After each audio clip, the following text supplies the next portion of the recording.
ఆ పూర్వ వంశంలో అనేక మంది పరాక్రమవంతులైనటువంటి రాజులు ఆవిర్భవించారు.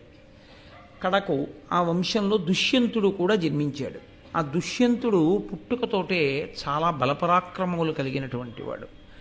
ఆయన యవ్వనంలో ఉండగా ఆయన యొక్క బలపరాక్రమములు ఎటువంటివి అన్నది చెప్పడానికి నన్నయ్య గారు కొన్ని పద్యాలను ఇచ్చారు. అంటే దాని చేత ఆయన భుజ పరాక్రమం ఎటువంటిదో, ఆయన బలదర్పములు ఎటువంటివో అర్థమవుతుంది.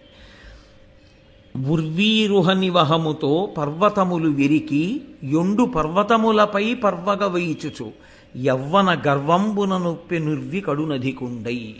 ఆ దుష్యంతుడు ఉర్వీరుహ నివహముతో పర్వతములు విరికి, ఆయన ఎంత పరాక్రమవంతుడంటే ఒక పర్వతం దగ్గరికి వెళ్ళి ఆ పర్వతం మీద పెరిగినటువంటి మహావృక్షములతో కూడి ఉన్నటువంటి ఆ కొండని, ఆ పర్వతాన్ని పైకి పెకలించి పైకెత్తి ఈ పర్వతాన్ని వేరొక పర్వతానికి వేసి కొట్టేవాడు.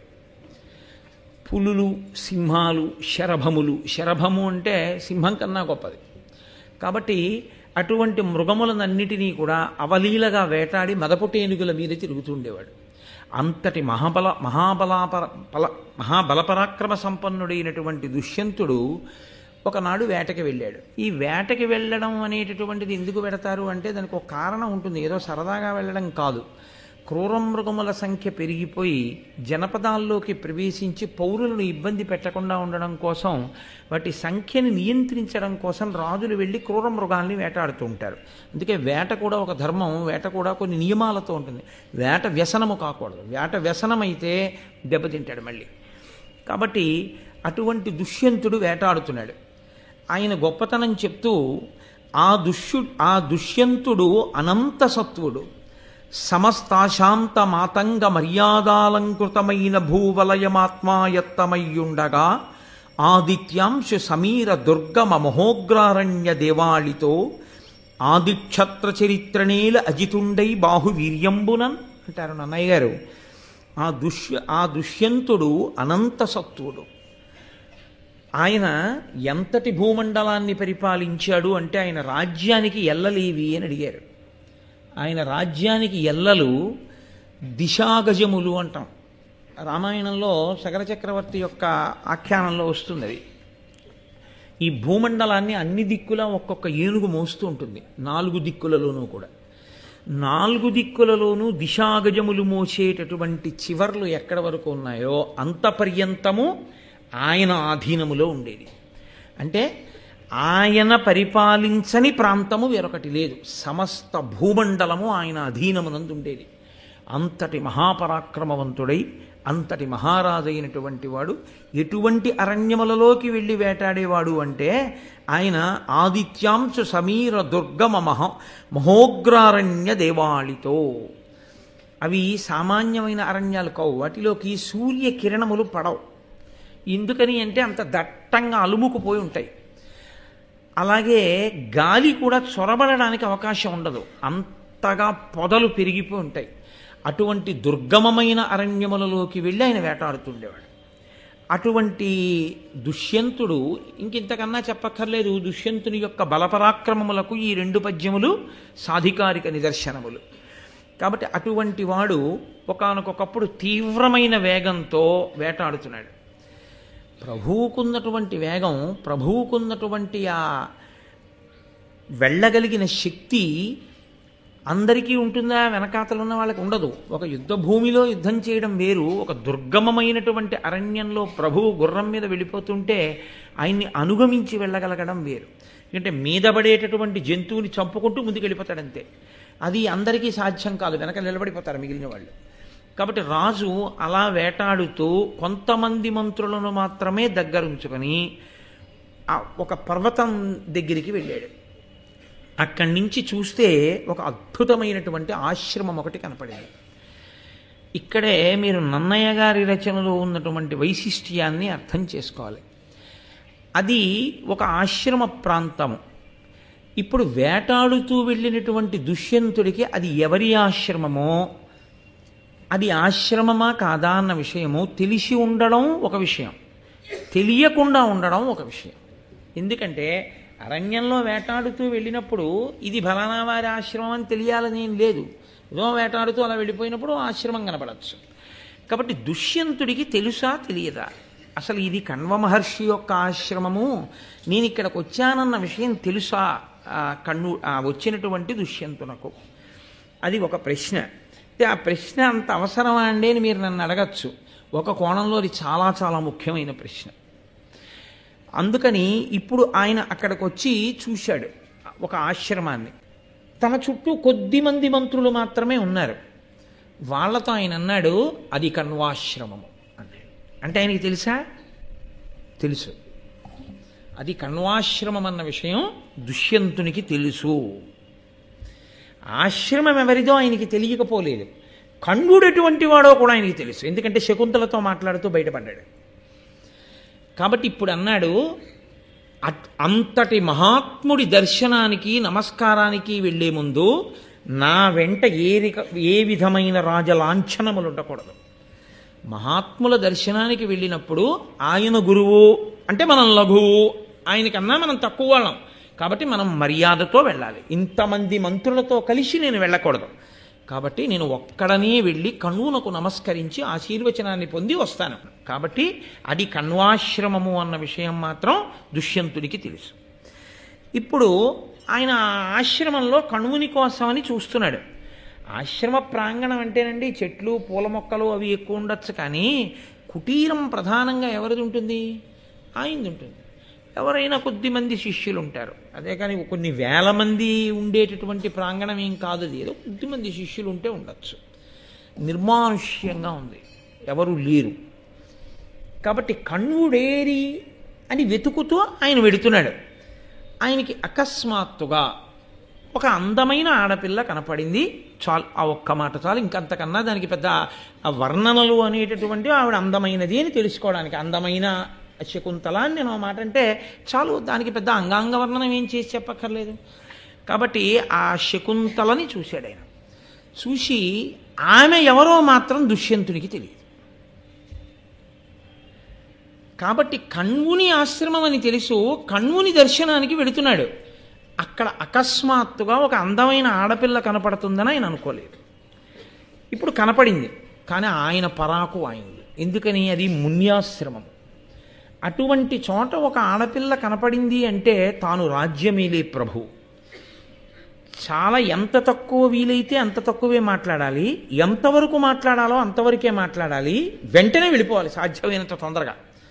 తప్ప ఎక్కువసేపు అక్కడ ఆడపిల్లతో మాట్లాడుతూ కూర్చోవడం రాజుగా రాజ్యాన్ని ఏలే వ్యక్తికి ఉండవలసిన ప్రవర్తన కాదు.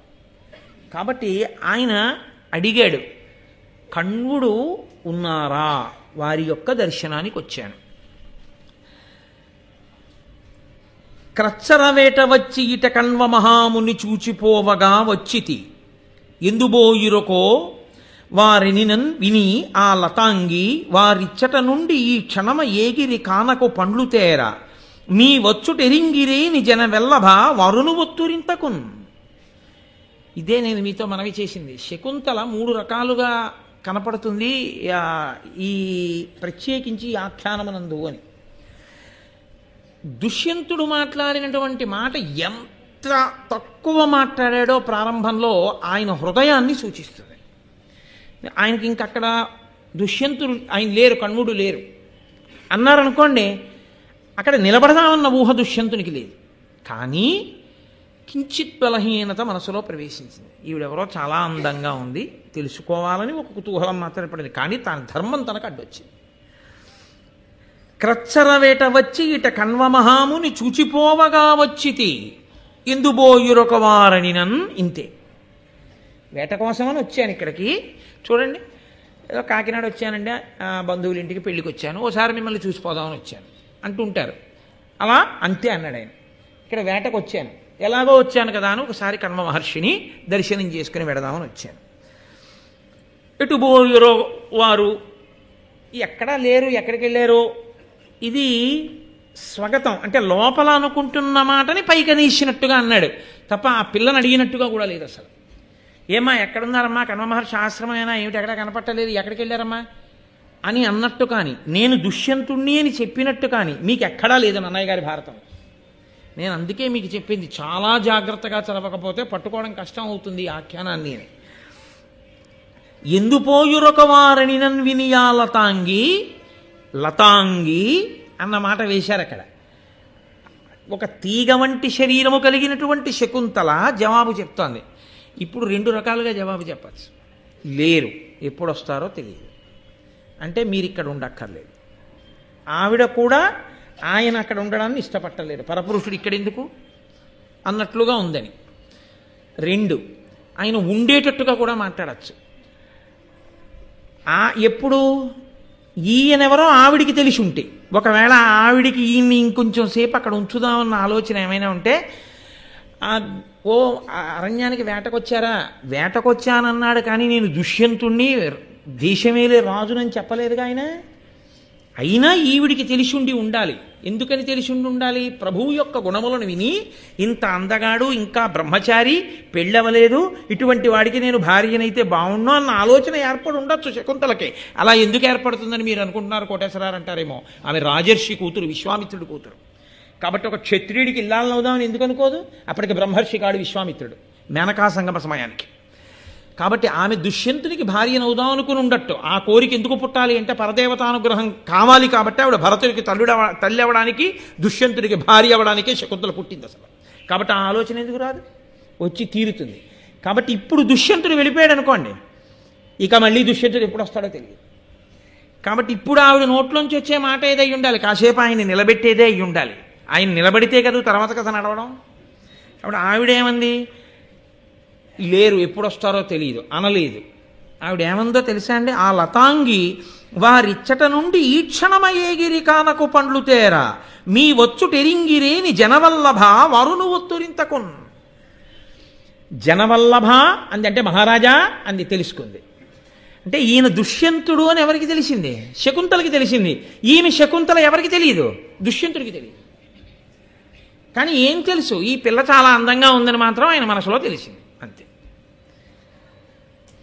ఇది నన్నయ్య గారు పైకి చెప్పకుండా దాచి మాట్లాడేటటువంటి అద్భుతమైన కవితారీతి. ఇది మీరు బాగా ధ్యానంతో పద్యాల్ని చదివితేనే ఆంతరముగా మీకు నాటకీయ సన్నివేశం మీ కన్నుల ముందు గోచరిస్తుంది. ఎవరు ఎవరి దగ్గరికి వచ్చారు, ఒక్క మాట మాట్లాడారు, ఎవరు ఎవరిని నిలబెట్టేటట్టు మాట్లాడుతున్నారో అర్థమవుతుంది. ఇప్పుడు ఆవిడేమంది? ఇప్పుడే వెళ్ళారు. ఇప్పుడే వెళ్ళారంటే వెంటనే వస్తారా? రారు. ఎక్కడికి వెళ్ళారు? అడవిలోకి పళ్ళు తేవడానికి వెళ్ళారు. అడవిలోకి పళ్ళు తేవడానికి వెళ్ళిన వాడు పక్కింట్లోకి వెళ్ళి దర్భ తెచ్చుకోవడానికి వెళ్ళినవాడు కాడు. కాబట్టి అడవిలోకి వెళ్ళాడంటే ఎంత దూరం పెడతాడో, ఎప్పటికా పళ్ళు సమీకరిస్తాడో, ఎప్పుడు తిరిగి వస్తాడో ఏం తెలుసు. కాబట్టి ఇప్పుడు దుష్యంతుడు అయితే సరే అని వెళ్ళిపోవచ్చు కబుక్కుని. ఆవిడ వెంటనే ఏమందో తెలుసా అండి? అలా వెళ్ళిపోకుండా నిలబడేటట్టుగా చేయడానికి ఒక మాట ప్రయోగించింది. నీ వచ్చుటెరింగిరేని జనవల్లభ వరును ఒత్తురింతకున్. మీరు వచ్చారని తెలిస్తే ఆయన వస్తారండో అయింది. అంటే ఇప్పుడు నేను వచ్చానని తెలిస్తే ఆయన వస్తారంటే, అమ్మ ఇప్పుడు మరి నేను వచ్చానని ఎలా తెలుస్తుంది అని ఒక గడియ మళ్ళీ ఆలోచించడానికి నిలబడే స్థితి వచ్చిందా లేదా? ఆ వచ్చినవాడు దుష్యంతుడిని శకుంతలకి తెలుసు. జనవల్లభ అని మాటేశాను. నేను మీతో మనవి చేశాను, అది పెద్ద విశేషం కాదు. ఎందుకని అంటే మున్యాశ్రమములలో ధర్మం గురించి మాట్లాడుకుంటారు. ప్రభువు ధార్మికంగా ఉన్నాడా, యజ్ఞయాగాదులు చేస్తాడా, వేద ప్రమాణమును నమ్మినవాడేనా, ధర్మానికి నిలబడతాడా, ఇవి మాట్లాడుకుంటున్నప్పుడు ఆయన బలం, ఆయన దర్పం, ఆయనకు ఉన్నటువంటి యవ్వనం, ఆయన అతిశయం, ఆయన పుట్టిన వంశం, ఆయన ఏలుతున్నటువంటి దేశం, ఆయనకున్నటువంటి గొప్పతనం, ఇవన్నీ ఆశ్రమంలో మాట్లాడుకుంటున్నప్పుడు ఒక రాజర్షి కూతురుగా ఆమె మనసు ఆయన యందు ప్రచోదనమయ్యున్న కారణం చేత ఇప్పుడు ఆయన గురించి వర్ణించిన అందచందాలను విని చూడగానే ఇతను దుష్యంతుడని గుర్తుపట్టి ఉన్నది శకుంతల అన్న విషయాన్ని మీకు చెప్పకుండా చెప్పడం నన్నయ్య గారి కవిత్వంలో గొప్పతనం. కాబట్టి ఇప్పుడు వెళ్ళిపోకూడదు దుష్యంతుడు అంటే. దుష్యంతుడిని నిలబెట్టి మాట్లాడాలన్న కోరిక ముందే ఎవరికి పుట్టింది? శకుంతలకు పుట్టింది. చెప్పారా నన్నయ్య గారు? మీరు పట్టుకోవాలి. ఎలా అంటే ఇక్కడ మీరు ఆ నాటకాన్ని దర్శనం చెయ్యాలి. ఆ లోపలికి ఒక్క దుష్యంతుడే వెళ్ళినప్పుడు శకుంతల మాట్లాడుతున్న తీరుని బట్టి మీరు పట్టుకోవాల్సి ఉంటుంది. ఎందుకంటే అంత నాలుగు పీక్కుంటారా, పద్యానికి అర్థం చెప్పచ్చు కదా అనొచ్చేమో అంటారు మీరు. దీన్ని బట్టి చిట్ట చివర నేను ఒక మాట చెప్పవలసి ఉంటుంది మీకు. లేకపోతే మీరు అకస్మాత్తుగా ఓ నిర్ణయానికి వచ్చి మీ ఉత్తరీయాలు దులిపేసుకుని ఓ తీర్పు చెప్పి వెళ్ళిపోతారు మీరు. అందుకని నా భయం, అందుకని నేను ఇదంతా తలకొట్టుకు చెప్పుకుంటూ వస్తున్నాను. కాబట్టి ఇప్పుడు దుష్యంతుడికి ఆమెని పరిశీలనంగా చూస్తే బాగుండదు. అసలు నేను కణువుడిని కలుసుకోవడానికి వచ్చాను, కణువుడు లేడు, వెళ్ళిపోదామా అంటే మీరు వచ్చారని తెలిస్తే వస్తారంది. నేను వచ్చానని తెలియాలంటే ఏం చేయాలి? ఎవరో వెళ్ళి చెప్పాలి అంటే దుష్యంతుడు వచ్చాడని. చెప్పడానికి ఎవరున్నారు అక్కడ? ఎవరు ఉన్నట్టు లేదుగా అక్కడ. ఎక్కడన్నా చెప్పారా అన్నయ్య గారు ఏమన్నా ఉన్నారని? ఎవరు లేరు. మరి ఎలా పెడుతుంది వార్త? అంటే ఎవరూ లేని చోట ఏకాంతమునందు అసలు ఇంకా శకుంతలతో మాటలు కొనసాగించడానికి అవకాశం ఒకటి ఇప్పుడు దుష్యంతుడికి దొరికింది. ఆ అణువు శకుంతల ఇచ్చింది. ఇస్తే ఇప్పుడు ఆయనకి మనసులో ఉన్న కోరిక ఏమిటి? ఈవిడ మునికన్యే దుష్యంతుడి ఆశ్రమంలో ఉంది. సాధారణంగా ఇక్కడ ఎవరు ఉంటారు? మునికన్యలు ఉంటారు. మునికన్య అంటే బ్రాహ్మణ కన్య. నేను క్షత్రియుణ్ణి, రాజుని, కాబట్టి ఆమెను అలా చూడకూడదు, తప్పు. ఆమె చాలా అందంగా ఉందని నా మనసు ఇంకొక మెట్టు పైకి ఎక్కకూడదు, దోషం అయిపోతుంది, నా వల్ల ధర్మం తప్పిపోతుంది. కాబట్టి అసలు ఈ అమ్మాయి ఎవరో తెలుసుకోవాలనుంది. ఒక భూమినేలేటటువంటి రాజు, ఇంత రాజ్యాన్నేలే రాజు అమ్మాయి, నువ్వెవరు? వాళ్ళ నాన్నగారు లేరంటే కణ్వుడు లేడు అని చెప్పినప్పుడు నువ్వెవరు, నీ పేరేమిటి, ఏం చేస్తుంటావు ఇక్కడ అని అడిగాడు అనుకోండి, నీకెందుకే అవన్నీ అంది అనుకోండి, అప్పుడు ఏమవుతుంది? అంతకన్నా అవమానం ఇంకోటి ఉంటుందే. అందుకని ఇప్పుడు తెలుసుకోవాలనుంది, ఎలా తెలుసుకోవాలో తెలియట్లేదు. నేను కణ్వుడి కూతురునంటోంది. కణ్వుడి కూతురైతే ఈ అమ్మాయి నాకు నమ్మశక్యంగా లేదు. ఎందుకు నమ్మశక్యంగా లేదు? అయ్యదా విజితేంద్రియుండనగ ఇమ్ముని బాయక విందు అంచు దానిది కలరూపెరుంగ అవనీపతియుచ్చుకొడయ్య ఆత్మలోన్. విజితేంద్రియుడు, ఊర్ధ్వరేతస్కుడు, నిత్య బ్రహ్మచర్య తపో నిష్ఠా గరిష్ఠుడు, సన్యాసాశ్రమమునందున్నవాడు, అసలు అలా సంసారమునందు ఆయనకి స్పర్శ లేనివాడు అని నేను కణ్వుడి గురించి విన్నాను. ఆయన అటువంటి వాడే అని ఆశ్రమం కూడా చెప్తోంది. మరి కూతురు ఎలా ఉంది? మా నాన్నగారు అంటుంది ఏమిటి? సరే, ఎలాగో చిన్న అవకాశం ఒకటి ఇచ్చింది కదా, మీరు వచ్చారంటే ఆయన వస్తారందిగా. ఈ లోపల మీరు వచ్చారంటే ఆయన వస్తారంటే ఆయన వచ్చేదాకా నేను ఏదో మాట్లాడుతూ ఉండొచ్చు, ఎలా తెలుస్తుందన్న మాట పక్కన పెట్టి ఇంకో 2 ప్రశ్నలు వేస్తే వచ్చి నష్టం ఏమిటి? ఒక్కడుగు ముందుకేయగలిగాడు. ఆయన అన్నాడు, ఉత్తమాశ్రమ శిష్టితుడు ఊర్ధ్వరేతుడైన కణ్వ మహాముని అనఘచరితుండు. అట్టి మునికి ఎట్లు కూతురైతివి, దీనిని నాకు ఎరుంగక చెప్పుము నళిన నేత్ర. ఊర్ధ్వరేతస్కుడు, నిత్యబ్రహ్మచారి అయినటువంటి మహానుభావుడు కణ్వుడు. ఆయనకి నువ్వు కూతురు ఎలా అయ్యావు? నాకు తెలిసి కూతుళ్ళుండే అవకాశం లేదే, ఆయనకి బిడ్డలు లేరు, నువ్వు ఎలా కూతురు అయ్యావు అని అడిగాడు. సరే, అప్పుడు ఆవిడ తన గురించి తాను, తన పేరు తాను చెప్పలేదు. చెప్పకుండా ఇక్కడ నన్నయ్య గారు ఒక గొప్ప గమ్మత్తు చేశారు. ఈ ప్రశ్న ఇంతకుముందు ఇంకొక ముని కూడా అడిగాడు ఇక్కడికి వచ్చి. ఎవరో మునులు అలా వెళ్ళిపోతూ ఆశ్రమానికి వస్తారు కదండి, వచ్చి నాన్నగారండి నాన్నగారండి నేను పిలుస్తుంటే, అదేమిటి కణ్వ మహర్షి మీకు సంతానమా, మీకు కూతురుందా అని అడిగాడు. అడిగితే మా నాన్నగారు కణ్వ మహర్షి ఆ మునికి నా జనన కథ చెప్తుంటే నేను విన్నాను. అది మా నాన్నగారు ఏ మాటలలో చెప్పారో ఆ మాటలలో నేను మీకు చెప్తాను వినమని విశ్వామిత్రుడు మహానుభావుడు రాజర్షి అయి బ్రహ్మర్షిత్వాన్ని పొందడం కోసం తపస్సు చేస్తుండగా దేవేంద్రుడు మేనకని ఆయన యొక్క తపస్సుని భంగపరచడానికి వెళ్ళమని కోరాడు. ఆవిడంది, ఆయన పేరు చెప్తే ధరణీ చక్రమే గడగడలాడిపోతుంది, కులపర్వతాలు ఉనికిపోతాయి, సముద్రం ఇసుక కనేపడేటట్టు ఇంకిపోతుంది ఆయన కోపానికి. ఆయన ముందుకెళ్ళి నేను నిలబడనా అబలనంది. నీకేం పర్వాలేదు, ఆ భయం వెళ్ళమన్నాడు. సరే, మేనక వచ్చింది, నిలబడింది. అది వసంత ఋతువు. ఆయన ఆవిడ యందు అనురక్తుడయ్యాడు విశ్వామిత్రుడు. అంతవరకు చాలు, ఫలితమేదో అని చెప్పుకుంటే చాలు, మిగిలిన వర్ణాల గురించి పెద్ద విశేషం ఏముండదు. కాబట్టి అది సాహిత్య దృష్టితో చూడవలసినటువంటి విషయాలంతే. కాబట్టి ఆయన అనురక్తుడయ్యాడు ఆమె యందు. ఇద్దరూ చాలా కాలం సంతోషంగా అక్కడ కాలం గడిపారు. కాలం గడిపినటువంటి కారణం చేత మేనకకి కుమార్తె పుట్టింది. మేనక విశ్వామిత్రులకు పుట్టింది. ఇప్పుడు ఆ పిల్లని విడిచిపెట్టి మాలిని అనబడేటటువంటి నదీ తీరంలో ఆ పిల్లని పడుకోబెట్టేసి మేనక వెళ్ళిపోయింది. ఎవరి ధర్మం వాళ్ళది, వాళ్ళ అప్సరసలు, వాళ్ళకి భవబంధాలు ఏమి ఉండవు. ఆవిడ వెళ్ళిపోయింది. విశ్వామిత్రుడు తపస్సు చేసుకోవడానికి ఆయన వెళ్ళిపోతున్నాడు. నిర్దయగా చంటి పిల్లని ఎలా విడిచిపెట్టి పెడతాడు? తన తపస్సు యొక్క ప్రభావమును ఆ పిల్లకి కాపుగా ఉంచి వెళ్ళిపోయాడు. అలా ఉంచి వెళ్ళిన కారణం చేత ఏమైందంటే ఆ ప్రభావము అక్కడ ఉండేటటువంటి పక్షుల యందు ప్రవేశించింది. ఇప్పుడు ఆ పక్షులకి ఈ పిల్ల యందు మాతృప్రేమ ఏర్పడింది. ఆ పిల్లని కాపాడాలి అని. ఆ పిల్ల ఆకుల దొప్పలలో పడుకునుంది నదీ తీరంలో. చెలగిలేవనేచ్చు చిరుతక దాని వ్యాధ ఘోర మృగములు అశనబుద్ధి పట్టకుండా చెట్టుపల కప్పి రక్షించుకొని శకుంత తతులు కుడియుండే. అక్కడ క్రవ్యాధ ఘోర మృగములు అశనబుద్ధి పట్టకుండా, ఘోరమైన మృగాలు వస్తాయి అరణ్యంలో, రాక్షసులు తిరుగుతూ ఉంటారు. ఇవి కాకుండా నిషాదులైనటువంటి వాళ్ళు తిరుగుతూ ఉంటారు. ఎవరైనా పిల్లకి హాని చేయకుండా, క్రూర మృగములు తినేయకుండా ఎవరైనా టెడుతున్నారు అనేటప్పటికీ ఈ పక్షులన్నీ వచ్చి తమ యొక్క రెక్కలను ఆ పిల్ల మీద కప్పేసి అక్కడ పిల్లుంది అని తెలియకుండా కాపాడుతుండేవి. అలా పిల్లని కాపాడుతుండడంలో ఆ పిల్ల ఎవరైనా వస్తే చాలా రెక్కలు కప్పేవి. వాటి పిల్లలకి ఎలా తెచ్చి ఆహారం పెడతాయో అలా ఆహారం తెచ్చి నోట్లో పెడుతుండేవి. ఈ పిల్ల అలా పెరిగి పెద్దదవుతోంది. శకుంతలములు అంటే పక్షులు. వాటి యొక్క చెట్టుపల కప్పి రక్షించు, రెక్కల చేత రక్షింపబడింది కాబట్టి, శకుంతలముల చేత రక్షింపబడింది కాబట్టి ఆ పిల్లకి శకుంతల అని పేరు వచ్చింది. పుట్టి తల్లిదండ్రుల చేత రక్షింపబడింది కాదు, పక్షుల రెక్కల చేత రక్షింపబడింది కాబట్టి శకుంతల. ఇప్పుడు ఒకనాడు కణ్వ మహర్షి అలా వెడుతున్నాడు. కణ్వ మహర్షి అంటే సమస్త భూతములకు తెలిసి ఆయన గొప్పతనం ఏమిటో కాబట్టి కదా అంత ప్రశాంతంగా ఉన్నాయి. ఈయన వస్తున్నప్పుడు మనం కప్పి దాచడం ఎందుకు, అపకారం చేసేవాడు కాదు కాబట్టి పక్షులు రెక్కలు ఆచ్ఛాదించలేదు. ఇప్పుడు కణ్వ మహర్షి ఆ పిల్లని చూశారు. ఆయన కరుణామయుడు, అపారమైన భూతదయ కలిగిన వాడంతటా బ్రహ్మమును చూసేవాడు. అయ్యో ఆడపిల్ల పసిగుడ్డు ఇక్కడ ఉండిపోయింది.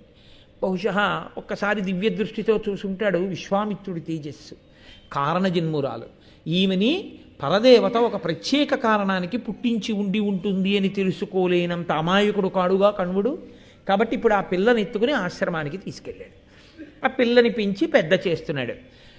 పిల్లని పెంచి పెద్ద చేసినటువంటి కారణం చేత ఆ పిల్లకి తెలుసున్నవాడు ఆయన ఒక్కడే. అందుకని ఆ పిల్ల ఆయన్ని నాన్నగారండి నాన్నగారండి నాన్నగారండి అంటుండేది. ఆయన కూడా కూతుర్ని పెంచి పెద్ద చేసినట్టే పరమ ప్రేమతో ఆ పిల్లని పెంచి పెద్ద చేశాడు. అదయ్యా నా కథ. అందుకని నేను విశ్వామిత్రుని యొక్క కూతుర్ని, రాజర్షి విశ్వామిత్రుడి కూతుర్ని. బ్రహ్మర్షి విశ్వామిత్రుడు కాడప్పటికి. బ్రహ్మర్షి విశ్వామిత్రుడైతే ఇహ కూతుళ్ళు కొడుకులు అవకాశాలు ఏముండవు. కాబట్టి రాజర్షి విశ్వామిత్రుడు కొడుకునంటే క్షత్రియ సంబంధం ఉంది అప్పటికి, ఇంకా బ్రాహ్మణ్యమును పొందినవాడు కాడు. కాబట్టి నేను నీకు ఇల్లాలినవడానికి తగిన దాననే అన్న మాటని దుష్యంతుడికి ఉప్పందించింది ఎవరు? శకుంతలే. తన జనన కథని చెప్తున్న తీరులో ఆయన అడిగేటట్టు ఉత్సుకత కల్పించి, నేను క్షత్రియుల కడుపున పుట్టినదాన్ను సుమా కాబట్టి నీకు ఇల్లాలిని కావచ్చు అన్నట్టుగా ఉప్పందించింది. ఇప్పుడు వెంటనే ఆయన అనుకున్నాడు, పరమ సంతోషం. ఇందుకు కదూ నా మనసు లగ్నమైంది. ఈమె బ్రాహ్మణ కన్య కాదు, ఈమె క్షత్రియ కన్య కాబట్టి యోగ్యురాలు, నేను పెళ్లి చేసుకోవచ్చు. ఇప్పుడు ఆయనకి 2 ధైర్యాలు వచ్చాయి. ఒకటి, ఈ పిల్లని పెళ్లి చేసుకోవచ్చు. 2, ఈ పిల్ల కూడా నా యందు అనురక్త, లేకపోతే ఇన్ని విషయాలు నాతో ఎందుకు మాట్లాడుతుంది? మా నాన్నగారు లేరని ఎప్పుడో తలిపేసేసాను.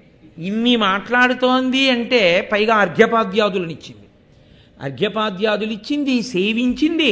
మాట మాట్లాడి పంపించవలసినటువంటి చోట ఇన్ని పూజలు అందించవలసిన అవసరమే ఉంది. ఏదో ప్రీతి మనసులో లేకపోతే ఆయన మీద, ఆయన గురించి వినో, ఆయన గురించి గౌరవం మీదో, మొత్తం మీద ప్రీతి ఉంది. అది గౌరవంతోనూ ఉండొచ్చు, వేరొక భావన చేత ఉండొచ్చు. శకుంతలకున్నది మాత్రం ఆ భావనే. ఆయనకి భార్య కావాలని ఆవిడికి కోరిక ఉంది. అది చెప్పారా నన్నయ్య గారి కథలో? చెప్పక్కర్లేదు, చెప్పకుండా చెప్తున్నారు. అదే మహాకవుల యొక్క రచనా వైచిత్ర్యం. మాటలు బట్టి చెప్పట్లా, దేవయాని నిన్న మాటలు మాట్లాడిన తీరుని బట్టి ఆవిడ మనసు మీకు తెలియలా? ఇది అంతే. కాబట్టి ఇప్పుడు దుష్యంతుడు వెంటనే చొరవ తీసుకుని అన్నాడు, ఈ మునిపల్లె నుండుటిది ఏల కరంబనురాగమప్పగా భామిని నాకు భార్యవయి భాసురలీల అశేష రాజ్య లక్ష్మీ మహనీయ సౌఖ్యముల మేలుగనందు అనిందితేందు పాదామల తుంగ హర్మ్యముల హారి హిరణ్మయ కుటిమంబులం. ఏమిటి నీకు ఈ పర్ణశాలలు ఏమిటి, ఈ అరణ్యం ఏమిటి, ఈ చెట్లు ఏమిటి, ఈ యజ్ఞవేదికలు ఏమిటి, ఈ తపస్సు ఏమిటి, ఎందుకు ఇవన్నీ నీకు? ఇవి నీకు యోగ్యం కాదు. నా చెయ్యందుకో పనిగ్రహణం చెయ్యి. నాకు పత్నివై అశేషమైనటువంటి నా రాజ్యాన్ని పరిపాలించేటటువంటి రాజునైన నాకు ఇల్లాలివై మహారాజ్ఞివిక అయి మలినము తగలనటువంటి బంగారముతో నిర్మింపబడినటువంటి గొప్ప గొప్ప మందిరములలో సంతోషంగా కాలం గడుపు అని ఆయనే ఒక ప్రతిపాదన చేశాడు. రాజులకు, క్షత్రియులకు అనేకమైన పద్ధతులు ఉన్నాయి వివాహం చేసుకోవడానికి. నేను నిన్ను గాంధర్వ విధిని వివాహం ఆడతాను, నీకు అభ్యంతరమా అన్నాడు. అంటే ఆవిడంది, నీవు గాంధర్వ విధిని వివాహం చేసుకోవడం ఎందుకు? కాసేపట్లో మా నాన్నగారు వస్తారు, మా నాన్నగారికి చెప్పి మా నాన్నగారు సంతోషంగా కన్యాదానం చేస్తారు, చేసినప్పుడు నన్ను ఇల్లాలని చేసుకో అంది. అంటే ఆయన అన్నాడు, ఒకసారి చొరవ ఇచ్చింది కదండి, ఎక్కువ మాట్లాడే అవకాశం ఇచ్చిందిగా, కాబట్టి ఆయన త్వర ఆయనది. ఆయన అన్నాడు, అలా ఉండవలసిన అవసరమేం లేదు. ఎందుకని కణుడు వచ్చాడు అనుకోండి, ముహూర్తాలు అవి చూస్తాడు, అది ఎప్పుడైనా పెట్టచ్చు ముహూర్తం అన్నది. గాంధర్వ విధిని వివాహం చేసుకోవచ్చు, ఇప్పుడే నిన్ను నా భార్యని చేసుకోవాలనుకుంటున్నాను. కాబట్టి గాంధర్వ విధి అన్న మాటలో రహస్యం ఏమిటో తెలుసా? దానికి వైదిక ప్రక్రియ ఏమీ ఉండదు. దానికి ఓ ముహూర్త నిర్ణయం చేయడం కానీ, ఓ అగ్నిహోత్రాన్ని వ్రేల్చడం కానీ, దానికి ఒక మంత్రం కానీ, ఓ కల్పం కానీ ఏమీ ఉండవు. ఓ బంధువులు రావడం కానీ, ఓ తల్లిదండ్రులు ఉండడం కానీ, ఓ తెరచాప పట్టుకోవడం కానీ ఏమీ ఉండవు. నీకు నువ్వే బంధువు, నీకు నువ్వే తల్లి, నీకు నువ్వే తండ్రి, నీకు నువ్వే అన్నీ, నువ్వే వచ్చేయడం, పీటల మీద కూర్చోవడం, నీ మెళ్ళలో నేనో దండ, నా మెళ్ళలో నువ్వో దండ, అంతే అయిపోయింది పెళ్ళి. కాబట్టి తనకు మరి తాన చుట్టంబు తనకు గతియు తన్నిచ్చుచో తాన కర్త ఎనగ వనజనేత్ర గాంధర్వ వివాహమతి రహస్యమును అమంత్రకమును అగుచు నొప్పు. ఆ పెళ్ళి ఎలా ఉంటుందో కూడా చెప్పాడు. అది రహస్యంగా ఉంటుంది, ఎవ్వరికీ తెలియదు. వాళ్ళిద్దరూ పెళ్లి చేసుకున్నారు, కానీ ధర్మానికి కట్టుబడిపోతారు. ధర్మానికి కట్టుబడి గాంధర్వ వివాహం ఎవరికీ తెలియదు కదా అని చెప్పి నిన్ను నేను ఎప్పుడు పెళ్లి చేసుకున్నాను అనకూడదు. ధర్మానికి కట్టుబడి ఉండగలగాలి. అందుకని క్షత్రియులకి ఇచ్చారు అధికారం, అలా ఉంటారని. కాబట్టి రహస్యంగా చేసుకోవచ్చు, అవైదికం, దానికి మంత్రభాగం ఉండదు. నీకు నువ్వే కన్యాదాత, నువ్వు నా యందు ప్రీతి పొంది నిన్ను నువ్వుగా నాకు సమర్పణం చేసుకుంటావు. తండ్రి నిర్ణయం చేసి నిన్ను నాకు కన్యాదానం చేయడం కాదు, నువ్వే బంధువు, అందుకని ఇంకొకరు ఉండరు, నువ్వే అన్నీ అయి నన్ను చేరుకుంటావు. ఆవిడ ఒక గొప్ప కోరిక ఒకటి కోరింది.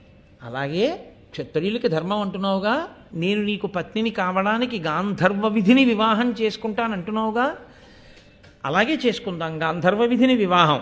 కానీ నరనుత నీ ప్రసాదమున నాకు దయించిన నందనున్ మహీగురుతర యవ్వరాజ్యమునకుందయతోనభిషిక్తు చేయగా వరము ప్రసన్న బుద్ధి అనవద్యముగా దయచేయు నిమ్మితో నిరుపమ కీర్తి ఇట్లయిన నీకును నాకును సంగమంబవున్.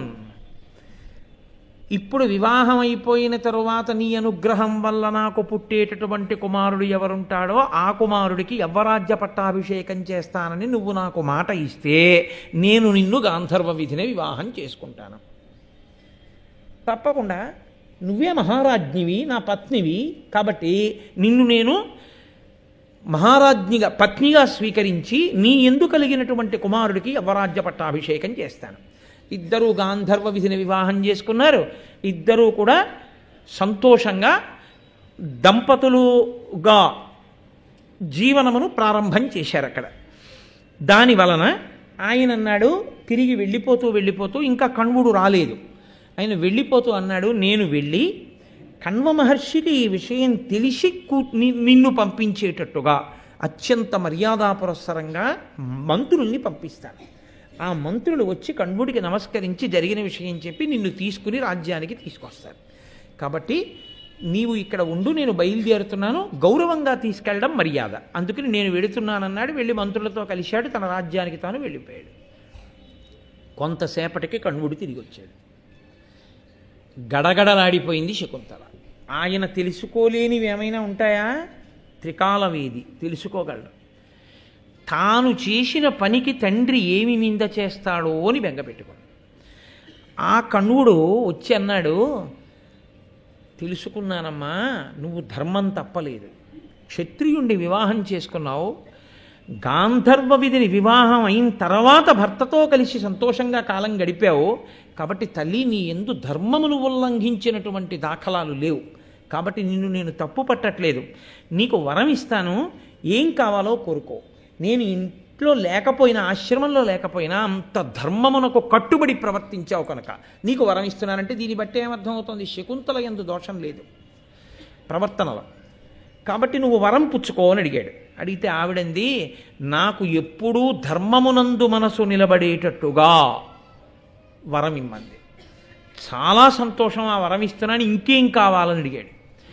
నాకు జన్మించేటటువంటి కుమారుడు ఎవరుంటాడో వాడు ఆయువు, ఆరోగ్యము, బలము, ఐశ్వర్యము కలిగి ఉండడమే కాకుండా వాడు వంశకర్త కావాలి, వాడు మహాపురుషుడు కావాలి వంశంలో, వాడి పేరు మీద ఈ వంశం పిలవబడాలి, అంతటి మహాపురుషుడు నా కొడుకు అయ్యేటట్టుగా అనుగ్రహించండి అంది. ఆయన తథాస్తు అని ఆయన అన్నారు. తల్లి, ఇది సాధారణంగా ఆడపిల్లల ఇంట్లో తండ్రులు పిలిచేటటువంటి పిలుపు. ఒరే నాన్న, అమ్మా, సాధారణంగా ఆడపిల్లని పిలిస్తే అమ్మా ఇలా రారా ఒకసారి అంటాం తప్ప అమ్మాయి అనం, అమ్మా అంటాం ఆడపిల్లని. లేకపోతే ఒరే తల్లిగాడు ఇలా రా అంటాం. నన్నయ్య గారి నోట్లోంచి కూడా అలాగే పడింది. ఆ ప్రేమ కణ్వుడు పెంచి పెద్ద చేసిన తండ్రి ప్రేమ, తండ్రి ప్రేమ. ఆ తండ్రి ప్రేమ ఆయన ఘంటంలోంచి ఒలికింది.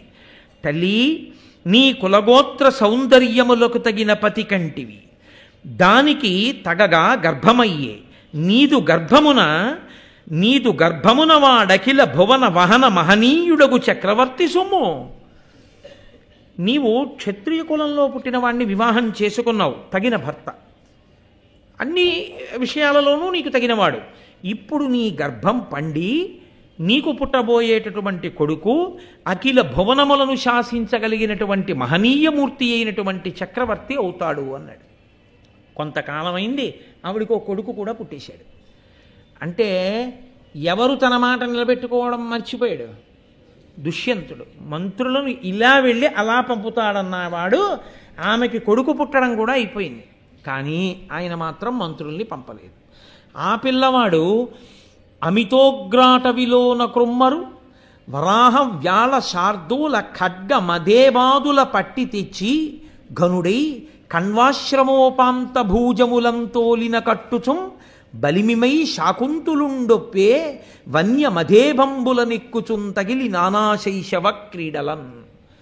ఆ పిల్లవాడు చాలా చిన్నప్పటి నుంచి వాడెళ్ళి పులుల్ని, సింహాల్ని, చిరత పులుల్ని, ఖడ్గమృగాల్ని అన్నిటినీ బాగా వాటితో పోరాటం చేసి తాళ్ళేసి కుక్క పిల్లల్ని తీసుకొచ్చినట్టు తీసుకొచ్చి ఆశ్రమం ఎదురుగుండా ఉన్న చెట్లన్నింటికి వాటిని కట్టేస్తుండేవాడు. కట్టేసి వాడు ఒక పెద్ద ఏనుగు మీద ఎక్కి కూర్చుని అడవిలో తిరుగుతుండేవాడు. ఆయన బలాన్ని చూసి సర్వదమనుడు, అన్నిటినీ కూడా నిగ్రహించగలిగిన వాడు అని పిలిచారు అక్కడ ఉండేటటువంటి వాళ్ళందరూ. ఈ పిల్లవాడికి భరతుడు అని పేరు పెట్టుకుంది శకుంతల. ఈ భరతుడి పేరు మీదే ఆయన యొక్క వైభవం చేతనే భరతవంశము అని పేరు మారింది. ఆ పిల్లవాడు పెరిగి పెద్దవాడైపోతున్నాడు, భర్త దగ్గర నుంచి పిలుపు మాత్రం రాలేదు.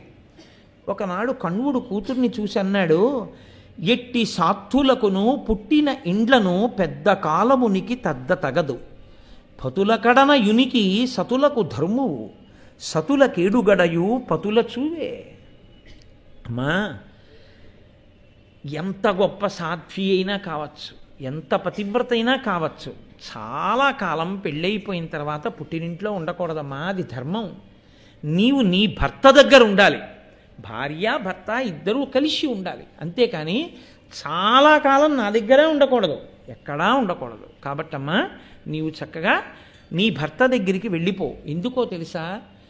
పెళ్ళి చేసేంత వరకే నేను తండ్రిని, పెళ్ళి చేసిన ఉత్తర క్షణంలో నీ భర్త నీకు ఏడుగడ అవుతాడమ్మా అన్నాడు. ఏడుగడ అంటే 7 కలిసి భర్తగా వస్తాడు.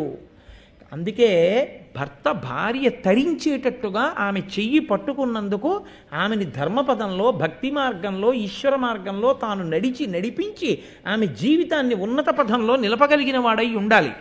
ఆ కణ్వుడు భర్త వద్దకు వెళ్ళమ్మా, ఏడుగడ భర్త కాబట్టి చాలా కాలం సాధ్వి పుట్టింటని ఉండకూడదు, బయలుదేరమ్మా అని ఇద్దరు శిష్యుల్ని ఇచ్చాడు. బయలుదేరింది. ఆ మహానుభావుడు దుష్యంతుని యొక్క అంతఃపురానికి వెళ్ళింది. ఆయన సభ తీర్చి ఉన్నాడు. ఇది చాలా కష్టమైన విషయమే. కొడుకుని వెంట పెట్టుకుని వెళ్ళి నేనే నీ భార్యని అని చెప్పుకోవలసిన పరిస్థితి చాలా అధ్వాన్నంగా ఉంటుంది. సింహాసనంలో కూర్చున్న ప్రభు అయినా చూడగానే నువ్వా చూసావా ఎంత పొరపాటు అయిపోయిందో, ఇన్నాళ్ళు ఊరుకున్నాను, ఆవిడ్ని వెంటనే అంతఃపుర ప్రవేశం చేయించండి అన్నాడు అనుకోండి, ఆ మర్యాద వేరు. అసలు ఆయన మామూలుగా ఇలా చూస్తూ నిలబడ్డాడు అనుకోండి, ఏదో చెప్పుకోవడానికి వచ్చిన వాళ్ళ దగ్గర వినడానికి నిలబడ్డట్టు. అసలు చెప్పుకోవడం కాదు, సగం చచ్చిపోతుంది ఆ స్థితిలో కదండి. కానీ శకుంతల చాలా ధైర్యశాలి. ఆవిడ మాట్లాడగలిగింది అటువంటి దుష్యంతుడి ముందు. ఆవిడ వెళ్ళి ఆ సభలో నిలబడింది. నిలబడితే శకుంతలని చూసి రాజు ఏమిటి చెప్తావు అన్నట్టు చూస్తున్నాడు. ఇలాగా ఏదో కష్టం చెప్పుకోవడానికి వచ్చిన ఆడదాని గురించి వినడానికి సిద్ధపడిన ప్రభువులా ఆమె వంక చూస్తున్నాడు తప్ప ప్రేమగా పలకరించినది ఏదీ లేదు. వెంటనే శకుంతల అనుకుంది, గురునాశ్రమంబునను మున్నరుదుగ పతివలనగనిన అనురాగము ఆదరణము అనుగ్రహంబు కరుణయు సంభ్రమము అప్పుడు గానక ఎడలోన్.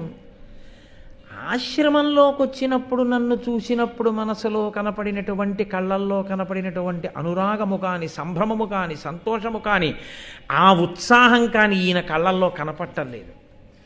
ఇదో అసలు నన్ను ఎవరో తెలియని దానిలా ఉన్నాడు అని వెంటనే అనుకుంది.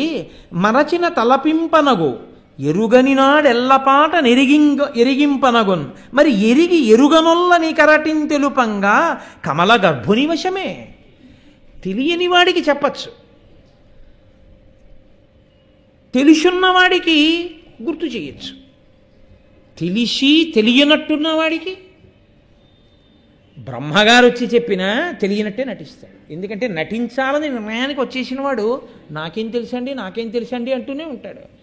కాబట్టి ఇప్పుడు తెలిసి తెలియనట్టు నటిస్తున్న ఈ రాజుకి చెప్పడం నాకు కాదు, బ్రహ్మగారికైనా తరమా? కాబట్టి తెలియదు అని అనడానికి సిద్ధపడుతున్నాడనడానికి ఉదాహరణ ఆయన కూర్చుని నన్ను చూస్తున్న తీరే కనిపెట్టింది ఆవిడ అని. వెంటనే రాజు వంక చూసింది. నువ్వు నన్ను పెళ్లి చేసుకున్నావు గుర్తుందా అని అనడానికి ఇప్పుడు ఒకటి అడ్డొస్తోంది. తనని గుర్తుపట్టి మాట్లాడడానికి రాజు సిద్ధంగా లేడని తెలుస్తోంది. మన ఇద్దరం పెళ్లి చేసుకున్నామంటే ఓ పెద్ద నవ్వునవి ఎప్పుడు అన్నాడు అనుకోండి, అందరూ నవ్వుతారు. అప్పుడు ఇంకా అసలు మాట్లాడదామన్న మాట కూడా రాదు. కాబట్టి పెళ్లి గురించి మాట్లాడలేదు, వరం గురించి మాట్లాడేది. అంటే అంత కష్టంలో కూడా నిభాయించుకొని ఎలా మాట్లాడాలన్న విషయంలో వెంటనే ఒక వ్యూహరచన చేసుకోగలిగింది. అంతవరకు శకుంతల మహాసమర్థురాలు. లేకపోతే మామూలుగా ఆడపిల్ల అనుకోండి, బేలైపోయి అదేంటండి నన్ను తెలియనట్టు అలా చూస్తారేంటండి, నేను మీ భార్యని కదండి, నువ్వు నా భార్యవా, నీకు తాళి కట్టానా ఎప్పుడైనా, నువ్వు పెద్ద నవ్వు నవ్వాడు అనుకోండి, సభలో అందరూ నవ్వారనుకోండి, ఇంకా తర్వాత మాట ఏమొస్తుంది, మన కొడుకు కదండి అన్న మాట అనలేదు అసలు. అందుకే అసలు పెళ్లి ఊసెత్తకుండా తనకి ఆయనకే గుర్తుండేది తాను తనకిచ్చిన వరమే. వరాన్ని జ్ఞాపకం చేసింది. నీ కొడుకుని యవరాజ్య పట్టాభిషేకం చేస్తానని మాట ఇచ్చావు అని అంటూ, జననాథ వేటనిపమున కొనుకొని కణ్వాశ్రమమునకు వచ్చి ముదంబునందు నాకు నీ ఇచ్చిన వరము తలంపవలయు చిత్తములోనన్. వేట కోసమని అరణ్యానికి వచ్చి కణ్వాశ్రమానికి వచ్చి నువ్వు నాకు ఇచ్చినటువంటి వరం, నా కొడుకుని యవరాజ్య పట్టాభిషిక్తుణ్ణి చేస్తాను అని చెప్పి నువ్వు ఇచ్చినటువంటి వరాన్ని జ్ఞాపకం చేసుకో. బాలార్కుతేజుడగు ఈ బాలుడు నీ కొడుకు, వీని బౌరవకుల రత్నాలంకారు ఉదారగుణాలయు యువరాజు చేయుమభిషేకముతోన్. ఈయన పురువంశంలో పుట్టినటువంటి మహానుభావుడు, బాలసూర్యుల్లా వెలుగుతున్నటువంటి వాడు, అఖిలమైనటువంటి గుణములు కలిగినటువంటి వాడు. అటువంటి వాణ్ణి అభిషేకం చేసి యువరాజుగా ప్రకటించు నువ్వు ఇచ్చినటువంటి వరం మేరకి. ఇప్పుడు మిగిలినటువంటి వాళ్ళు తెల్లబోతున్నారు, అదేంటి అలా వరం ఎలా ఇచ్చాడు, ఈ పిల్లాడికి యవరాజ్య పట్టాభిషేకం ఏమిటి, అసలు ఈమె ఎవరు, ప్రజలు నవ్వడం కాదు, వాళ్ళల్లో కూడా ఉత్కంఠ బయలుదేరి. కాబట్టి ప్రతి మాట సభ శ్రద్ధగా వినేటట్టుగా మార్చింది సభని. కాబట్టి ఇప్పుడు అంది, ఈ కొడుకుకి పట్టాభిషేకం చెయ్యి అంటే వెంటనే దుష్యంతుడు అన్నాడు, ఏనురుగ నిన్ను, ఎక్కడిదానవు, మిన్నకయ అనుచితంబులు పలుకంగానేల, అరుగు మంబురుహానన ఎందుండి వచ్చి తందులకు వడిన్. ఏ నెరుగ నిన్ను, ఆయన వెంటనే కుండ బదలు కొట్టేశాడు. నాకు నువ్వెవరో తెలియదు.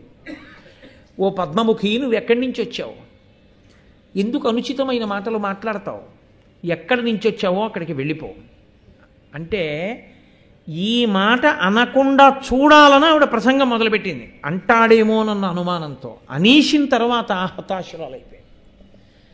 మనసు కుందిపోయింది, చాలా బాధ పొందింది. బాధ పొంది అయినా కూడా ఊంచుకుని మాట్లాడడంలో అంత ధర్మం మాట్లాడింది మహాతల్లి. అందుకు కదండి కారణజన్మురాలై జన్మించింది శకుంతల. ఆవిడ మాట్లాడిన మాటలు ప్రత్యేకించి లోకంలో ఎప్పటికీ సందేశాత్మకములే. సుందరకాండలో సీతమ్మ మాట్లాడినవి కాలంతో సంబంధం లేకుండా ఎలా సందేశమో, శకుంతల మాట్లాడినవి అలాగే సందేశం. ఆవిడంది, ఏల ఎరుకలేని ఇతరుల ఎట్ల నీ వెరుగునను చుబలికె తిరిగి ఎరిగి ఏనకాని దీని ఎరుగరిందురులని తప్పబలు కనగుని ధార్మికులకు. నీకు తెలియదా రాజా వీడెవరో, నీకు తెలియదా నేనెవరో, వీళ్ళెవ్వరికీ తెలియకపోవచ్చు, నీకు తెలుసు నేనెవరో, నాకు తెలుసు నువ్వెవరో, మన ఇద్దరి మధ్య ఉన్న అనుబంధం ఏమిటో తెలుసు. తెలిసి తెలియదనడం ధార్మికుల లక్షణమా? అలా అనొచ్చా? నాకు నువ్వు తెలియవు అనొక్క మాట అనేశావు. ఈ మాట నువ్వు అన్నప్పుడు నిజంగా నేను నీకు తెలుసో తెలియదో తెలుసుకుని ఉన్నవాళ్ళు కొందరున్నారు, వారు నువ్వు అబద్ధం ఆడుతున్నావని లెక్క కట్టుకుంటున్నారన్న విషయం నువ్వు తెలుసుకోవట్లేదు. ఎవరెవరికి తెలుసో తెలుసా? నీకు నాకు ఉన్న అనుబంధం. విమల యశోనిధి పురుష వృత్త మెరుంగుచునుండు చూవే వేదములును పంచభూతములు ధర్మువు సంధ్యలు అంతరాత్మయున్ యముడును చంద్రసూర్యులు అహంబును రాత్రియు నన్మహాసమర్ పదార్థములివియుండగా నరుడు తక్కువ నేర్చునే తను మృచిలన్. తప్పుకోగలననుకుంటున్నావేమో, ప్రతివాడు చేసేటటువంటి విషయాన్ని చూసేటటువంటి మహాపదార్థములను ఈశ్వరుడు సృజించాడు. అవి ఎప్పుడూ ఎవడెవడు ఏం చేస్తున్నా చూస్తూనే ఉంటాయి. చిత్రంగా చూసి గుప్తంగా ఈశ్వరుడు రాస్తుంటాడు. వీళ్ళందరికీ తెలుసు, వీళ్ళ దగ్గర తప్పుకోగలవా?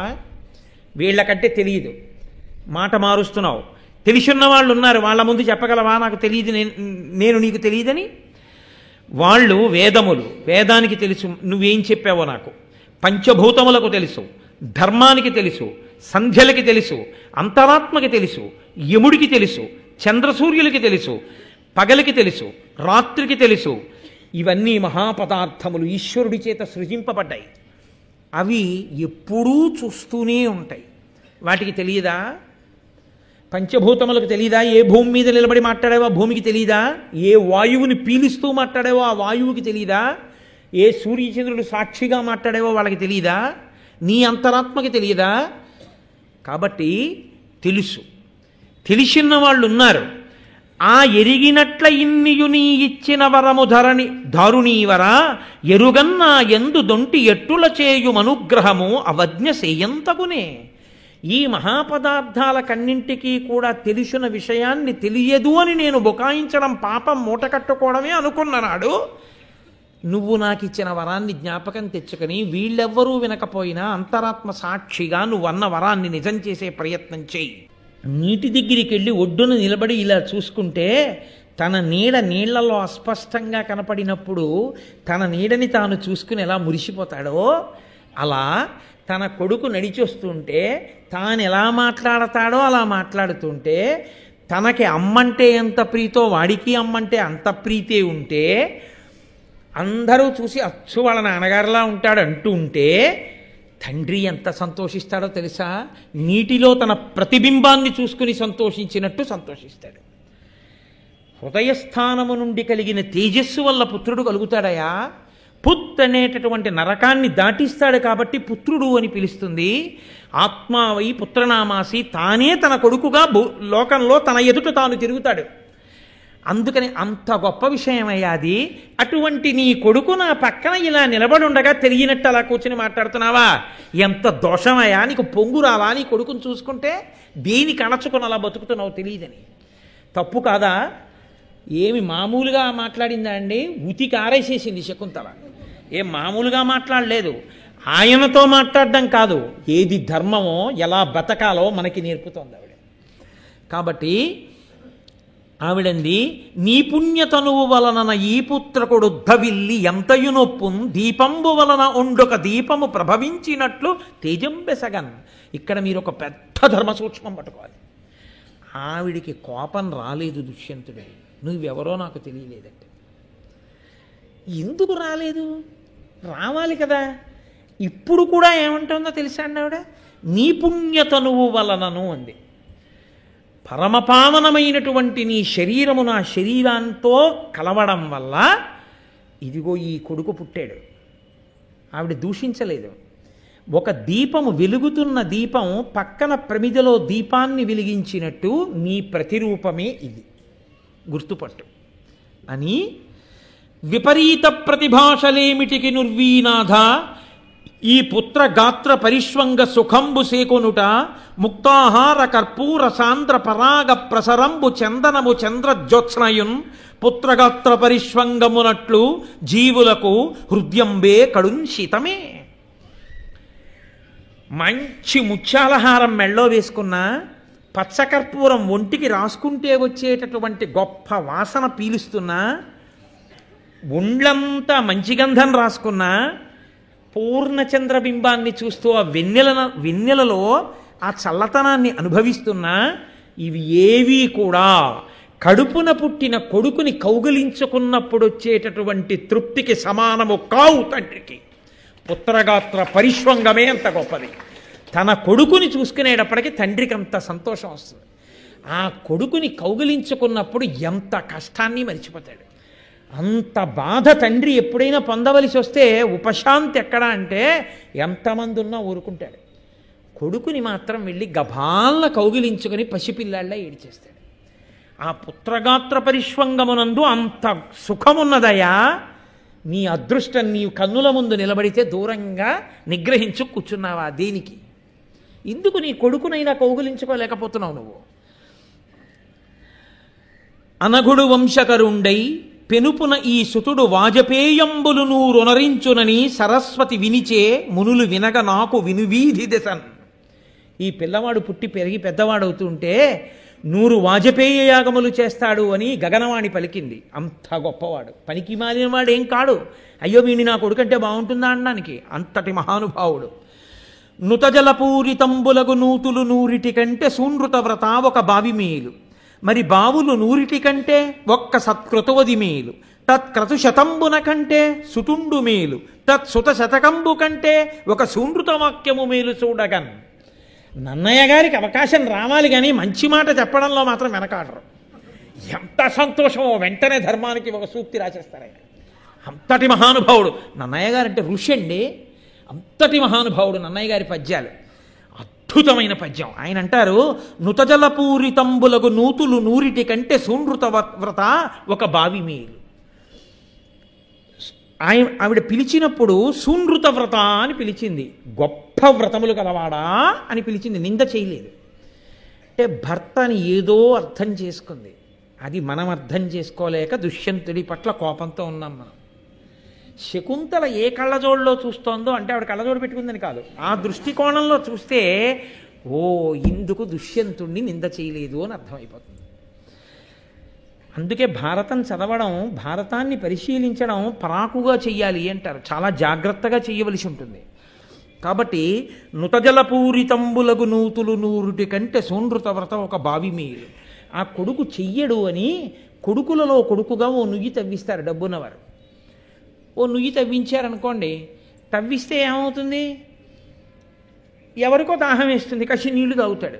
ఈ జీవుడు ఎక్కడో ఉంటాడు, కానీ ఒక దాహంతో ఉన్నవాడు నీళ్లు తాగడానికి నుయ్యి తవ్వించినటువంటి నుయ్యి దాహంతో ఉన్నవాడికి నీళ్లు ఇస్తూనే ఉంటుంది. అలాగా ఆ నీళ్లు తాగినప్పుడల్లా ఈ జీవుడి ఖాతాలో పుణ్యం పడుతుంటుంది. ఎప్పుడో ఓ మహాత్ముడు తాగుతాడు, వీడు ఉద్ధరింపబడిపోతాడు. మళ్ళీ కాదు, ఆ నూతిలో నీళ్లు తీసి బిందెలో పోసుకుని పట్టుకెళ్ళి అయ్యప్ప స్వామికి అభిషేకం చేస్తాడు. వీడికి ఆ పుణ్యం తీసుకెళ్ళేస్తాడు. కాబట్టి కొడుకు మరిచిపోతాడేమో, తవ్వించిన నుయ్యి మాత్రం పుణ్యం ఇస్తూనే ఉంటుంది అలా కొడుకుతో సమానంగా. అటువంటి 100 బావులు అటువంటి 100 నూతులు తవ్వించడం కన్నా ఒక బావి తవ్వించడం పుణ్యం ఎక్కువ. నూతికి ఒక పరిమితి ఉంటుంది, చాద వెయ్యాలి, తోడాలి, కొంత బలం ఉండాలి. బావికి ఏమిటో తెలుసా అండి? నడబావి అంటారు. నడుచుకుంటూ మీరు మెట్లు దిగి లోపలికి వెళ్ళిపోయి నీళ్లు పట్టుకుని మళ్ళీ మెట్లు ఎక్కి పైకి వచ్చేయచ్చు. కాబట్టి బావి మరింత సౌకర్యం. పైగా నుయ్యి ఎండిపోయింది అనుకోండి, లోపలికి వెళ్ళి తవ్వే వాళ్ళు ఎక్కడో ఉంటారు, వాళ్ళని తెచ్చుకోవాలి. ఒక బావి ఎండిపోయింది అనుకోండి, నలుగురు కలిసి వెళ్ళి వాళ్ళే శుభ్రం చేసుకుని కాస్త మట్టి తీసేసి మళ్ళీ నీళ్ళు వచ్చేటట్టు చేసుకోవచ్చు. కాబట్టి నుతజలపూరితంబులగు నూతులు 100 కంటే సునృత వ్రతం ఒక బావి మేలు. ఆ బావులు 100 కంటే ఒక్క సత్క్రతువది మేలు. అటువంటి బావులు 100 తవ్వించడం కన్నా ఒక్క సత్కృతం. అదిగో రేపు జరగబోతోందే కుంభాభిషేకం. అలాంటి కుంభాభిషేకంలో పాల్గొనడం, అదిగో ఆ యాగశాల చుట్టూ ప్రదక్షిణం చేయడం, అలాంటివి చాలా గొప్పవి. ఒక సత్క్రతువు మేలు. తత్క్రతశతంబున కంటే సుతుండు మేలు. అటువంటి క్రతువులు 100 చేయడం కన్నా ఒక్క కొడుకుంటే చాలు. తత్క్రతుశతంబున కంటే సుతుండు మేలు, తత్సుతశతంబున కంటే ఒక సునృత వాక్యము మేలు చూడగన్. అటువంటి కొడుకులు 100 ఉండడం కన్నా ఒక్క సత్యం మాట్లాడడం గొప్పది. రాజా, ఇప్పటికైనా నిజం చెప్పు. ఎంత ధర్మాన్ని ఆవిష్కరించిందండి మహాతల్లి, ఎంత ధైర్యంగా మాట్లాడింది ఆవిడ. వెలయంగా అశ్వమేధంబులు వేయును ఒక్క సత్యమును ఇరుగడలందు ఇడి తూపగా సత్యము వలనన ములుసూపు గౌరవంబు పేర్మిన్. ఒక తక్కెడ తీసుకొచ్చి ఒక త్రాసు, వెలయంగా అశ్వమేధంబులు వేయును, 1000 అశ్వమేధయాగాలు చేస్తే వచ్చేటటువంటి ఫలితాన్ని ఒక తక్కెట్లో పెట్టి, ఒక్క నిజం చెప్పినటువంటి ఫలితాన్ని ఒక తక్కెట్లో పెడితే, ముళ్ళు ఈ రెండిటిలో ఏది గొప్పది అంటే ఒక నిజం వేపుకి ఒరుగుతుందయా రాజా. ఒక నిజం అంత గొప్పది. ఇన్ని యాగాలు చేసి ఏం ఫలితం? ఒక నిజం ఒప్పుకోవడానికి ధైర్యంతో ఒప్పుకో అని. సర్వతీర్థాభిగమనంబు సర్వవేద సమధిగమము సత్యంబుతో సరియుకావు ఎరుగు మెల్ల ధర్మంబులకెందు పెద్ద ఎండ్రు సత్యంబు ధర్మజ్ఞులైన మునులు. అన్ని తీర్థాలలో స్నానం చేసిన ఫలితం, అన్ని వేదాలు చదువుకున్న ఫలితం సత్యం చెప్పడం వల్ల వస్తుంది. కాబట్టి సత్యమేవ జయితే. ఆ సత్యమును ఎవడు పట్టుకున్నాడో వాడు జయాన్ని పొందుతాడు. రాజా, కాబట్టి ఇప్పటికైనా సత్యం పలుకు, నిజం ఒప్పుకో. కాదు, నేను అధర్మం మాట్లాడుతున్నానంటావా? నేనేమి మామూలు స్త్రీని కానయ్యా. మహానుభావుడైనటువంటి విశ్వామిత్రుడికి మేనకకి జన్మించిన దాన్ని. అటువంటి దాన్ని ఒక నిండు సభలోకి వచ్చి ఒక రాజు దగ్గర నిలబడి వీడు నీకు నాకు పుట్టిన కొడుకు అని చెప్పుకోవలసినంత అధార్మికమైన స్థితి నాకు లేదయ్యా. నేను ధర్మంలో నిలబడ్డాను. రాజా, నువ్వు కూడా నా పరిస్థితిని గమనించి మాట్లాడు. ఇంత పెద్ద కుటుంబంలో పుట్టి కణ్వుడి దగ్గర పెరిగిన నేను ఇలా నేరం చేసిన దానిలా నిలబడ్డం బాగుంటుందా? రాజా, సత్యం అంగీకరించు అని అంటే దుష్యంతుడు అన్నాడు, ఏనెట నీవెట సుతుడెట, ఏనెన్నడు తొల్లి చూచి ఎరుగను నిన్ను, మానినుల సత్యవచనులు నా నిట్టుల సత్య భాషణం ఉచితంబే. నేనెవరు, నువ్వెవరు, ఆ పిల్లాడెవరు, అసలు మనం ఎవరికెవరమైనా తెలుసా? ఇలా మాట్లాడచ్చా అబద్ధాలు? చాలా తప్పు, వెళ్ళిపో అన్నాడు. ఆవిడ ఏం మాట్లాడాలో ఆవిడకి అర్థం కాలేదు. ఆవిడ మనసులో అనుకుంది, తడయక పుట్టిన నాడ తల్లిచే తండ్రిచే విడువంబడిది, ఇప్పుడు పతిచేతను విడువంబడియదనొక్కో, ఉడుపులు వేయునింకేలా ఈ పాటి నోములు తొల్లి కడగి నోచితిగా కేమియనుచు కందెడెందమున.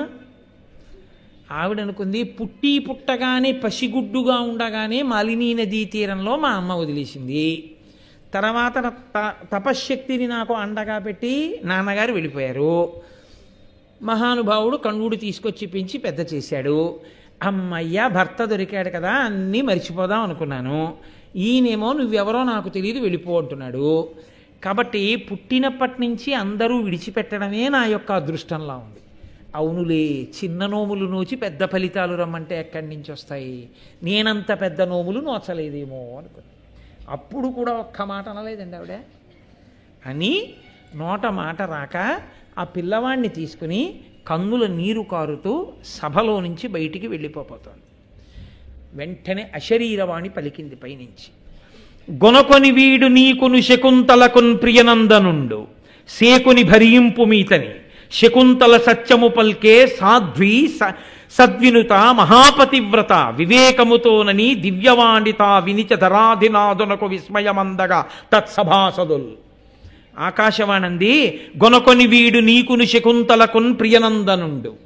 రాజా, వాడు నీకు శకుంతలకి పుట్టిన కొడుకు.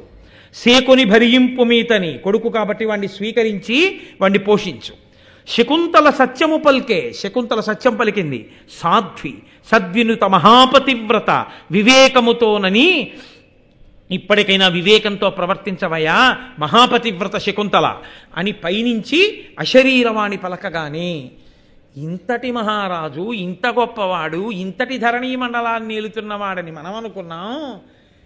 ఈ రాజు సింహాసనం మీద కూర్చుని ఇలా చెప్పాడా, ఈవిడ భార్య ఈవిడ కొడుక అని సభాసదులందరూ నోళ్లు తెరిచి ఉండిపోయారు.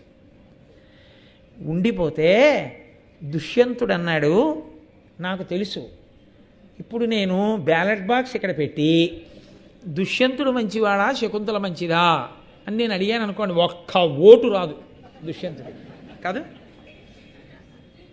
అసలు బ్యాలెట్ బాక్స్ ఏమిట్రా, ప్రశ్న ఏమిట్రా నువ్వు అసలు వేయడం అన్నట్టు చూస్తున్నారు నన్ను కొంతమంది. అసలు ఆ ప్రశ్న ఎందుకు, ఇంకా బియాండ్ ఎనీ డౌట్ అంటారు చూసారా, అలా తేలిపోతే అబద్ధాలు ఆడాడు ఇంకా వెనకేసుకొస్తున్నాడా, వెనకేసుకొచ్చే ప్రయత్నం చేస్తున్నాడు కొత్తగా నువ్వు అని మీరు అనుకుంటున్నారు. నాకు తెలుసు. మీరు ఒక్కటి ఆలోచించండి, దుష్యంతుడు అంత తప్పు చేసి ఉంటే వ్యాసుడు ఎక్కడో ఆ మాట చెప్తారు, నన్నయ్య గారు ఎక్కడో ఆ మాట చెప్తారు, అశరీరవాణి ఎక్కడో ఆ మాట చెప్తారు. తప్పు రాజా, కావాలని అబద్ధాలు ఆడుతున్నావు, ఇది పాపం అని చెప్తుంది. అలా చెప్పలేదు అశరీరవాణి. కాబట్టి మనం ఎందుకు తీర్పునెత్తి మీరేసుకోవడం, ఇప్పుడు నువ్వు ఏమైనా చెప్తావా అంటారేమో, చెప్తాను, కంగారు పడకండి. కాబట్టి దుష్యంతుడు అన్నాడు, ఏను ఈ ఇంతియును కాని ఎరుగ రణ్యులర్ధి గణ్వమహాముని ఆశ్రమంబునందు గాంధర్వ విధి వివాహమున కరము ఎమ్మి చేసిన దీని పాణిగ్రహణము అన్యులెరుగమి చేసి లోకోపవాద భీతి ఎరిగియు ఈ తన్వి ప్రీతి తప్పి ఎరుగనంటిని ఇందరకిప్పుడెరుగ చెప్పే ఆకాశవాణి అచ్చెరువుగాగా. ఆయన అన్నాడు, ఈమెని నేను ఎరుగుదును, ఈమె శకుంతల అన్న విషయం కూడా నాకు తెలుసు, ఈమె పాణిగ్రహణం నేను చేశానన్న విషయం కూడా నాకు తెలుసు, ఇతను నా కొడుకన్న విషయము నాకు తెలుసు, ఇతనికి యవ్వరాజ్య పట్టాభిషేకం చేస్తానన్న విషయము నాకు తెలుసు. తెలిసి తెలియదని అబద్ధం చెప్తున్నానన్న విషయము నాకు తెలుసు. నేను అబద్ధం చెప్పానని అంగీకరిస్తున్నాను. కానీ నేను ఎందుకు చెప్పానో తెలుసా, మా వివాహము జరిగినప్పుడు అన్యులు లేరు, అది రహస్యముగా జరిగింది, అందుకని నేను నిజం అంగీకరించలేకపోయాను. ఇప్పుడు దుష్యంతుడేం తప్పు చేయలేదు, పర్వాలేదు అలా అనేయచ్చు అని మీరు అంగీకరిస్తారా? అంగీకరించరు సరికదా, నేను ఈ వేదిక దిగితే ఒప్పుకోరు, చెప్పాలి ఏమిటో అంటారు కదా. కంగారు పడకండి, నేను మీకు ఆ ధర్మం ఏమిటో చెప్పకపోతే నాకు మాత్రం కడుపు తీపి ఎలా తీరుతుంది.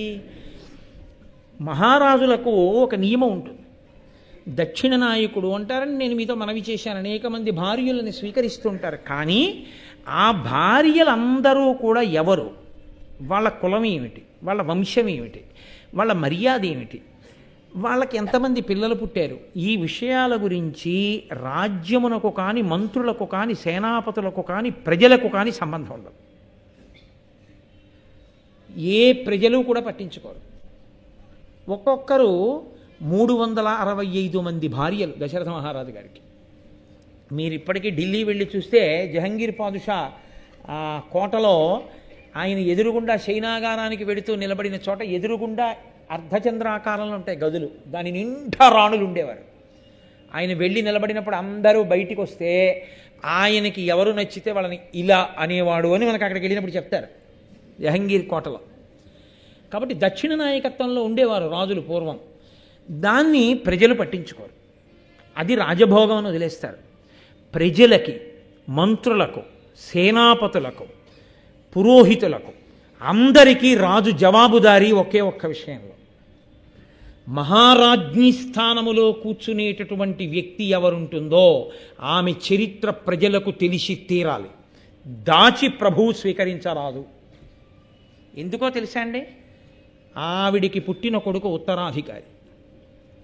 వాడు సరిగా ఉండకపోతే రాజ్యానికి ఇబ్బందులు వస్తాయి, ప్రజలకు ఇబ్బందులు వస్తాయి.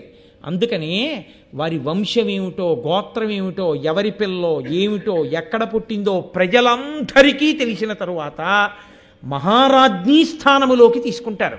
ఆమె రాజుతో పాటు సింహాసనం మీద కూర్చుంటుంది. సింహాసనం మీద కూర్చుని మహారాజ్ఞి అంటే రాజు ఎన్ని అధికారములను కలిగి ఉంటాడో అన్ని అధికారములను కలిగి ఉంటుంది. రాజు ఏ కారణం చేతనైనా యుద్ధంలో మరణిస్తే మహారాజ్ఞి పిల్లవాడిని వెంట పెట్టుకుని అడవులకు వెళ్ళిపోవడం, తరువాతి కాలంలో వాడు బలాన్ని పుంజుకుంటే ప్రజలందరూ ఏం కోరుతుంటారో తెలుసా అండి? మళ్ళీ మా ప్రభువు కుమారుడు ఎక్కడున్నాడో, ఎక్కడ పెరుగుతున్నాడో, వాడు ఎప్పుడు తిరిగి వస్తాడో, ఎప్పుడు సింహాసనం మీద కూర్చుంటాడో అని కోరుకుంటారు ప్రజలు.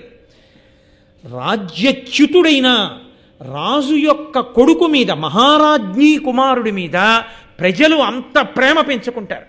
అందుకే ఆ వివాహం ప్రజలకి తెలిసి మాత్రమే జరగాలి. ప్రజలకి ఆమె యోగ్యతాయోగ్యతలు తెలిసి తీరాలి. ఆ పుట్టినటువంటి కుమారుడికి యవ్వరాజ్య పట్టాభిషేకం చేస్తున్నప్పుడు ప్రజలు పొంగిపోవాలి వాడి గుణగుణములను తెలుసుకొని. అది జరగలేదు దుష్యంతుడి విషయంలో. తనకొక్కడికి తెలుసు, ప్రజలకి తెలియదు, పురోహితులకు తెలియదు. మంత్రుల్ని కూడా అక్కడే ఉంచి కణ్వుడికి నమస్కరించడానికని ఒక్కడే వెళ్ళాడు. అందుకని మంత్రులకి తెలియదు. ఎవరికీ తెలియకుండా తాను చేసినటువంటి పనికి ఇప్పుడు నేను ఆమెని పిలిపించి తీసుకొచ్చి కూర్చోపెడితే ముందు ప్రజలకి చెప్పవలసిన ధర్మం ప్రభువుకి లేదా అని ఇంతమంది అడిగితే నేను ధర్మం తప్పిపోయిన వాడిని అయిపోతానన్న భయం చేత సింహాసనం మీద కూర్చున్నటువంటి రాజు దుష్యంతుడిగా తన ధర్మం విషయంలో వైక్లభ్యాన్ని పొందలేకపోయాడు. నేను వెంటనే అంగీకరిస్తే నా వరకు వ్యక్తిగా దుష్యంతుడిగా తప్పులేదు, నేను ఆమెను స్వీకరించాను. కానీ మహారాజు దుష్యంతుడుగా నేను దోషం చేసిన వాడిని అవుతాను. ఎవరో ఇప్పుడు నేను రహస్యంగా చేసేసుకున్నాను, పెళ్ళి చెప్పి చేసుకోలేదు. ఈమె ఎవరో, ఎంత ఉత్తమ కులంలో పుట్టిందో, ఎవరి పిల్లో, ఈ పిల్లవాడు నా పిల్లవాడని, వాడు సుక్షత్రియుడని, నా తేజస్సుకే వాడు సంభవించాడని నేను కాకతాళీయంగా సభలో వచ్చి చెప్తే అంగీకరించలేదని, ఇలా ఇంకా రాజు ఎన్ని చేశాడో అని ప్రజలు అనుమానపడకూడదని తెలియాలంటే సాధికారికంగా చెప్పగలిగిన వాడు ఒక్కడు దొరికితే ఈమెను స్వీకరించడానికి నాకు అభ్యంతరం లేదు. వ్యక్తిగా రాజుగా నలిగిపోతున్నాను, వ్యక్తిగా ఆమెని భార్యగా అంగీకరించగలను, రాజుగా అంగీకరించలేకపోతున్నాను. ధర్మం అడ్డొచ్చేస్తోంది. ఈ నలుగుడు మధ్య నలుగుతున్నాను, నన్ను ఎవరాదుకుంటారని కుపితుడవుతున్న రాజు యొక్క బాధని ఆయన ధర్మం యొక్క పట్టును అర్థం చేసుకున్నాడు. ఈశ్వరుడు అశరీరవాణిగా తాను ప్రకటించాడు, స్వీకరించగలిగాడు. అందుకని వ్యాసమహర్షి కానీ నన్నయ్య గారు కానీ దుష్యంతుడి మీద ఇలా వేలు చూపల. రాజు దుష్యంతుడిగా ఏ నలుగుడు పడుతున్నాడో శకుంతల గమనించింది. ఒక్క మాట ఆవిడ అలా. అందుకే స్వీకరించిన తరువాత కూడా శకుంతల ఎన్నడూ బాధపడల. శకుంతలకి లేని బాధ, ప్రజలకి లేని బాధ మనం కోడిగుడ్డుకు వెంట్రుకలు పీకి పొందకూడదు కాదు. అది మర్యాద. ఆయన ధర్మమును పట్టుకుని ఆ నలుగుడు పడ్డంలో వాళ్ళు ఎంత ఉదాత్త చరితులై నిలబడ్డారన్న విషయాన్ని మనం గ్రహించవలసి ఉంటుంది. మాట తప్పాలి, మోసం చెయ్యాలనుకుంటే ఆ పాటికి వేరొక స్త్రీని తెచ్చి పట్టాభిషేకం చేసేయచ్చు. దుష్యంతుడు చెయ్యలేదు. ఆ స్థానం భర్తీ అయిపోయింది. కానీ అది ప్రకటన అవ్వాలి. ఎలా అవ్వాలని ఎన్ని రాత్రులు వ్యధ చెంది ఉంటాడో మీరు గ్రహించాలి. ఆయన సింహాసనం మీద కూర్చుని ఉండగా శకుంతల రావడం ఇంత నడిచింది. కానీ ఈశ్వరుడు ఎందుకంత నడిపించాడో తెలుసా అండి? ఇంత నీతి మనకి చెప్పేవాడు రేపు పొద్దున్న ఉన్నాడు. శకుంతల మాట్లాడకపోతే మనం ఉన్న గృహస్థాశ్రమం ఎంత గొప్పదో మనకి తెలిసి రావాలి. నా భార్య ఎంత గొప్పదో నాకు తెలిసి రావాలి. నా కొడుకు నా కొడుకుని కౌగలించుకోవడం ఎంత ఐశ్వర్యమో నాకు తెలిసి రావాలి.